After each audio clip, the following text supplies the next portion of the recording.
ይሄንን ቪዲዮ ጧጧት መነሳት ለሚያስቸግረው ጓደኛችሁ ላኩለት። ከዚህ በፊት እኔ በጣም እንቅልፍ ያስቸግረኝ ነበር፣ ማለት ጧጧት መነሳት ማለት ነው። አላርምም ቀጥሬ ራሱ አላርሙን አጥፍቼው ተኛ ነበር። ነገር ግን ያው የራሴን ፍልስፍና መፈላሰፍ ነበረብኝ እና ይቺን ዕቃ አሰራኋት ማለት ነው። ይሄ ዕቃ ምንድነው ጥቅሙ?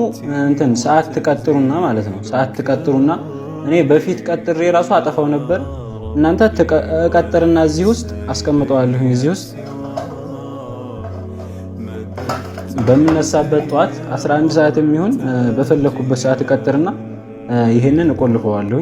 ይሄንን ከቆለፍኩኝ በኋላ ቁልፉን ውዶ የማደርግበት ቦታ ላይ አስቀምጠዋለሁ ማለት ነው። ስለዚህ አላርሙን ለማጥፋት ሲጮህ ይሄንን ቁልፍ ማግኘት አለብኝ ማለት ነው። ይሄን ለማድረግ ደግሞ ግዴታ ውጪ መውጣት ይኖርብኛል። ውጪ ደርሼ ስመጣ ውዶ አድርጌ ስለምመለስ እንቅልፌ ጠፍቶ መለሳለሁ ማለት ነው። ስፖርትን መስራት ለምትፈልጉ ጧጧት ብቻ መነሳት ለምትፈልጉ ሰዎች ይሄ በጣም ይጠቅማችኋል ብዬ አስባለሁ እና እናንተም እንደዚህ አድርጋችሁ መጠቀም ትችላላችሁ።